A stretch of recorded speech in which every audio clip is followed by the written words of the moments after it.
Let's take a look at a video that really illustrates the lack of knowledge many officers have.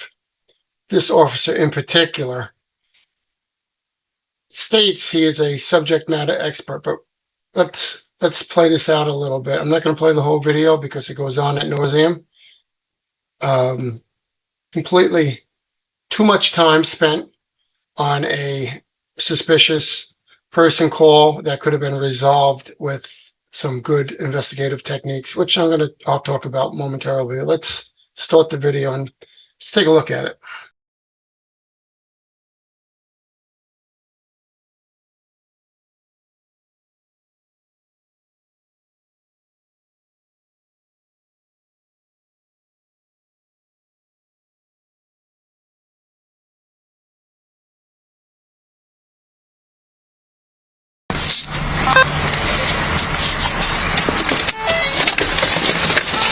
Hello!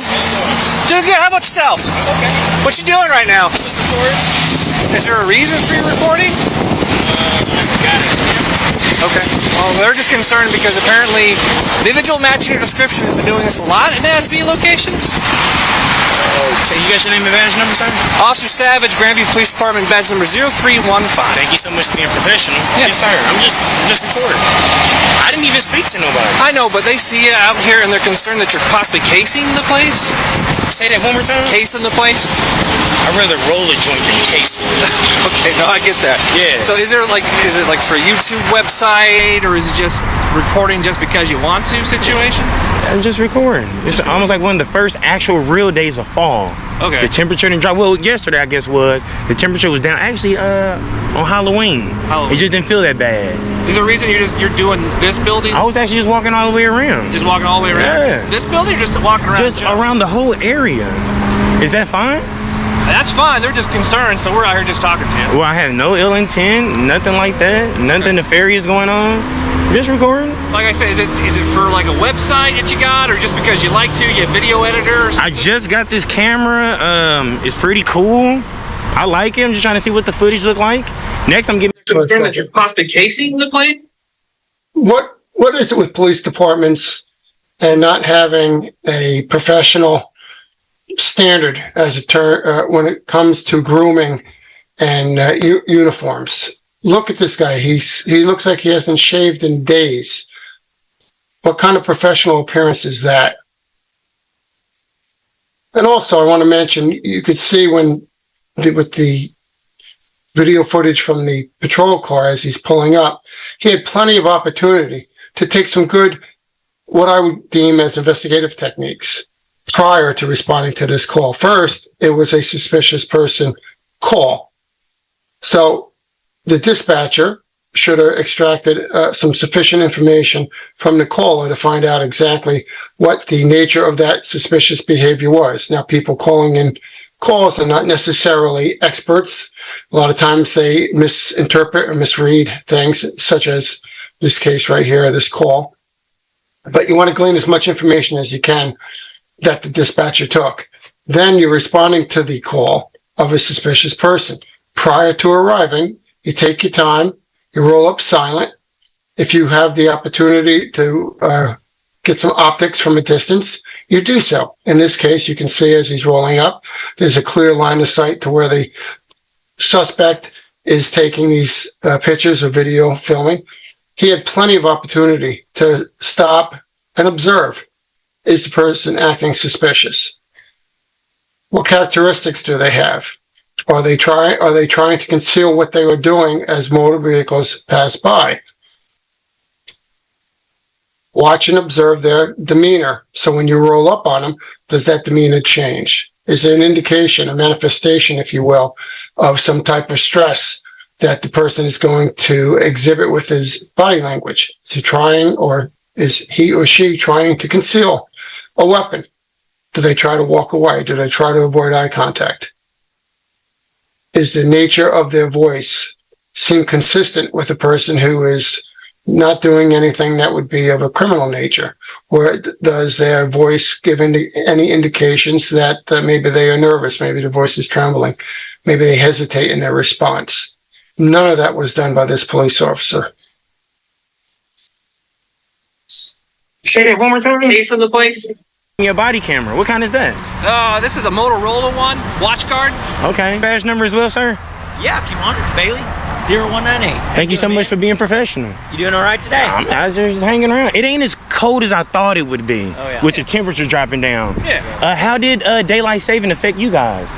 I wasn't working, so. Yeah. Usually those guys are working, they gotta work an extra hour. Yeah, because I caught myself just waking up in the middle of the night and I didn't know why.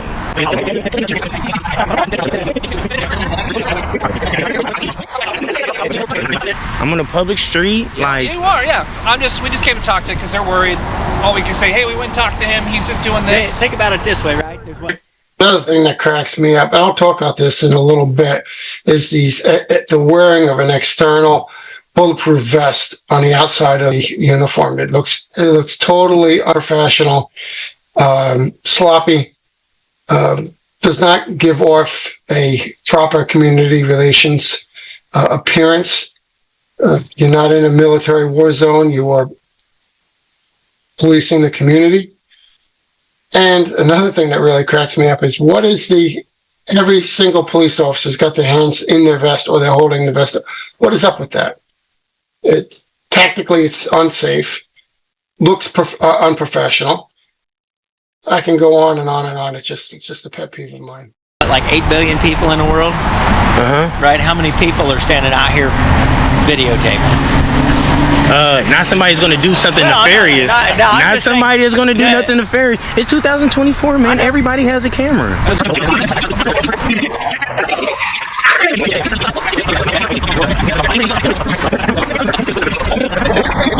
Man, I'm not gonna be long. Just gonna be out here getting a couple shots. Okay, that's cool. So, do you have an ID on you real quick? You need my ID? Just to document who we talked to. Because here's the thing, right? Legally, constitutional rights. We have detained you for a little bit, so we need to make a real quick record. So hold on. This was good. So you just illegally detained me? I didn't say that. You just said you detained me. Yeah, it's not illegal. For what crime? We got a call out here. It's a police call. That's okay. You getting a call, but now you just said you detained me. To detain somebody, you need reasonable, articulable suspicion of a crime. What crime did you detain me for? We've already explained why we're here. You just said you got a call. I'm just going to document your name and date of birth that says that we talked to you. Okay. I don't have to get my ID. Yeah, you do. No, I do. This guy's have no idea how to conduct an investigation. Well, the captain ain't going to come out for this. He's going to come out for this, sir. No, he will not. Yes, he is. Should have been resolved about 2 minutes after they responded. No, but now we're not trampling on any rights. I'm constitutional right. Yes, doing nothing nefarious. Okay. And you just real quick, right. So accept that. Accept that. So you just accept that. We got a police call for service. That's fine. That's fine. You can do Stop that. it. This cracks me up. What is it with this? Can I see ID? There are so many videos on YouTube of failure to ID. Police officers get a call. Doesn't matter what the call is, suspicious person acting, person alone, whatever that be. Their first investigative technique is to ask for someone's ID. That's just, it's preposterous. What type of investigative technique is that? If you're conducting a proper investigation, that ID should come way down the line. You should be watching a number of things, evaluating a number of factors, a few of which I mentioned, and assessing whether the call itself was actually warranted. Just because someone makes a phone call and reports what they deem as suspicious behavior does not mean it's suspicious behavior, nor does it mean that the person who is the subject of that call has to comply with your inquiry. But police officers seem to not get that. Caller articulated who you are, what you were doing as far as your physical description. No crime. Okay. Based on that suspicious call for service, is suspicious a misdemeanor or a felony? Suspicious it's act. neither. Suspicious Come on, y'all lived like some good guys. Y'all just flipped the script. Hold on. Y'all just flipped the script. Hold on, because I'm trying to explain it to you. Right? Because we're out here for a lawful call for service, and we contacted you lawfully Well, okay, you don't have to agree. I'm just telling you. We most definitely finna challenge. Okay, I'm done. This guy thinks because he's got to do a report because it's required with his police department to get as much information as he can, that the person here is required to provide that information when that person is not. Here's a good example, which is coming up, of someone who knows enough about their job to think they are right, but not enough about their job to realize they are wrong. On the Police department. That's not law. That's not law, sir. So, that's not law. To show ID, sir. Can I ask what you've been doing? You need reasonable, articulable suspicion that a crime is being committed. Now, you cannot turn. Look, he putting his gloves. He ready to go hands on. He's cold-blooded. Hey, listen. Hands are cold. What do you do for a living? Why does it matter? I'm just curious now. You was asking me all kinds of questions and I answered them. Come on now. That's fine. And you know what I do for a living. I'm asking you what you do for a living. You use police tactics now. I'm asking you because I want to explain something to you. I'd rather not answer that. Okay, you don't have to. I'm just out here exercising rights. Okay. Now, if you're trying to turn legal, constitutional, protected activity into a crime to try to get my ID, that look bad, Officer Bailey. I'm not saying that. Okay, so let me ask you this: am I legally required to give you my ID right now on this call? Yes, you are. I am not. Yes, you are. Yes, let's get a captain out here, sir. No, captain's not going to come out here. Let's get a captain. If somebody's trying to infringe on your rights, a captain should come out here. If I'm calling somebody higher than you, sir. What'll happen is you'll be placed under arrest for failing to identify. He calls himself a subject matter expert. You know, the funny thing about knowledge is power when it provides you with the tools necessary to make informed decisions and problem solve. Now, this individual here is showing no signs of job knowledge. Both of these officers lack the ability to problem solve the situation. They are not making an informed decision because they are only getting the information from the caller, and based on that call, they are moving forward in terms of trying to identify this person rather than identifying on whether that call was actually warranted. Is it a suspicious person? Is his activities suspicious? Is his intentions malevolent? Is he trying to commit a crime or prepping to commit a crime?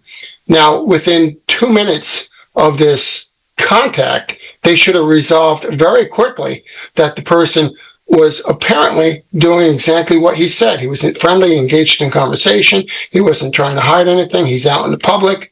He's taking pictures. There's a series of questions, silly questions that he asked these officers, and you could watch the full video on the Kansas City Audits, I believe is the name of the channel. Kansas City Accountability is the name of the channel. I like the conversational tone of Kansas City Accountability, the person who apparently runs this channel. I like his conversation. I like his dialogue, his friendly demeanor. A couple questions he asks, and you could watch that on his channel. I deem as condescending. He asked him a couple math questions. He asked some silly questions that these two comply with, rather than, again, remember what I said about knowledge provides the tools necessary to make informed decisions and problem solve. Well, if they had that knowledge and they apparently have to interact with people on a daily basis, but it's one of those phenomenons about human behaviors that people can do things over and over and over again and not really get good at it and not really learn anything from it. Take example, someone operating a motor vehicle. I'm sure anyone out there watching this video will understand what I mean by when you see someone who's obviously been operating a vehicle for 30 years, 40 years, and they have a hard time parking into a space. They're pulling into that space or pulling out of that space like they're operating a tractor trailer. So you can do something over and over again and just maintain a very marginal skill level and also not acquire much information and skill set from your interactions. too often people lack the ability to have a desire or a ambition to learn and to take with each incident that they have, to learn from it, extract the information that can help you detract things that you did wrong, and continually try to better yourself. And these police officers, anecdotally, just by looking at the interaction here, it's quite obvious and apparent that neither of these two have acquired much of a skill set, despite the number of years that they have on the job. That's a secondary crime. You got to commit a first crime first to even have to ID, sir. No. Yes, you do. No. I challenge you on that, sir. You want to arrest you? You don't want to do that because that's on you, sir. That's on you. Your qualified immunity is gone. Everything because you stepping on constitutional rights now, Mr. Officer Bailey. Okay, but can I explain something to you? Go ahead. I was just saying, man, y'all some cool guys, concept. but that's why you cannot trust the police, because y'all act like cool guys and then try to flip the script. And now you're interrupting. Again, that knowing enough about your job to think you're right, and not enough to actually realize you are wrong. And sometimes because you do something over and over, this happened to me hundreds of times as a state trooper, that you get troopers and you get supervisors, they've done something over and over and over again, and no one ever questioned them on that or corrected that behavior or that action. And because of that, they think that they are right. They never took it upon themselves to do research to actually see if their approach, if what they are doing is actually correct. And this is a failure across the board in law enforcement, from police officers to supervisors. It's much more than training. You need enhanced supervision by people that are supervisors that know what they're talking about. This guy's wearing 2 stripes. He's got 15 years on a job by the marks on his sleeve, and he has no idea what he's talking about.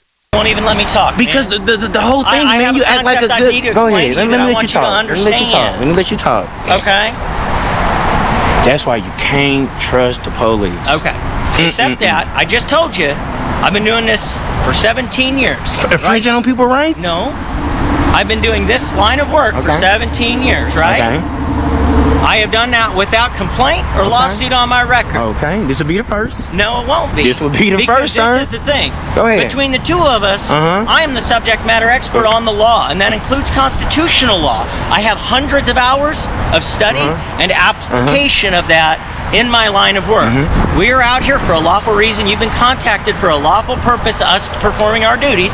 That is 100% true, whether you like it or not. And it is within that course of my duties that I'm asking you to provide a name and date of birth that I can verify, and we can let you go. That's incorrect. Let me ask you a question. I'm not going to ask you again. Let me ask you a question. Go to jail. Okay, let me ask you a question. Let me ask you a question now. I will answer it, and then you will identify yourself, and you will go to jail. If I'm standing... There's no idea what reasonable suspicion is. That's not suspicious. But he's a subject People can matter say expert. what you're doing. Anything. You can't turn a constitutional... this is First Amendment, freedom of the press. And I'm not stopping you from recording. But that's what you're doing. No, I'm not stopping you. Anything is suspicious. This stop went on for, I think it's close to 25, 30 minutes. These two have no idea what they're doing. Which banks get robbed. But what's suspicious about from public? There's I've already explained that. But there's no expectation of privacy in public. You're exactly right. Exactly right. Nobody's accusing you of violating any kind of privacy laws. Nobody's accusing that whatsoever. So listen, sir. And you say you've been doing this for so long, and you should even know this too. What was your name again? Officer Savage. Savage. Listen. To get someone ID, they have to commit a crime, no, they don't. Not just a service call. They don't. They do, sir. All we need is reasonable suspicion, and we've of a crime. Of a crime. What crime am I doing? Okay. I'm simply just recording, sir. I've already asked.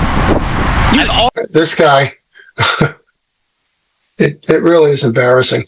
The number of police videos out there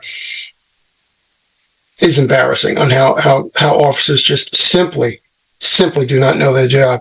I put some looks together to help police officers who are watching this because believe it or not, there'll be many police officers out there that think that these guys did an okay job because they engaged in a friendly conversation, friendly banter, back and forth for God knows how long. It's a waste of taxpayers' money. It's just horrible. So I got some notes here in terms of what you need to do if you're going to conduct an investigation. First, you want to assess the call. Like I said prior, you got to see what came in from the dispatch team. What information did they get? A lot of times, believe it or not, dispatchers won't extract the proper information from the caller. Two, realize that just because a citizen has declared something suspicious doesn't necessarily mean that it is. So you're supposed to investigate it, which means that's the call, and you need to investigate whether the activity is or is not suspicious. Two, you approach the scene strategically. Come from a distance, see what's going on, pay attention to what the person's doing, kind of assess their body language, their demeanor. When vehicles pass or people pass, are they trying to hide what they're doing? Are they acting suspicious? Are they acting nervous?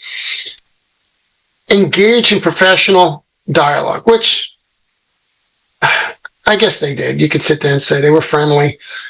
I guess all for a purpose. Maybe social engineering, although I don't think these two individuals know what the term social engineering means. But trying to manipulate this person with friendly banter, with the purpose of acquiring the person's identification. And I think anyone knows why they want the identification, because they're fishing instead of conducting a good investigation to determine whether criminal activity is afoot. They are just fishing to see if the guy has a warrant or any other criminal background to make their job easier, if you will. I don't know. I just say it baffles my mind in terms of how these police officers go immediately towards identification. It's just pure laziness. It's just pure piss poor police work, to be honest with you. You need to evaluate what's going on. But these guys simply don't have the ability to evaluate, because this should have been resolved with about 2 minutes into this call, and they should have went about their business. This is I think it's Grand View, Missouri Police Department. It's a pretty high crime community. There's a lot of stuff going on in the community. Let's see if I can take a look at that. Let's see if I can pull that up for you to give you an idea of what criminal activity is going on in there.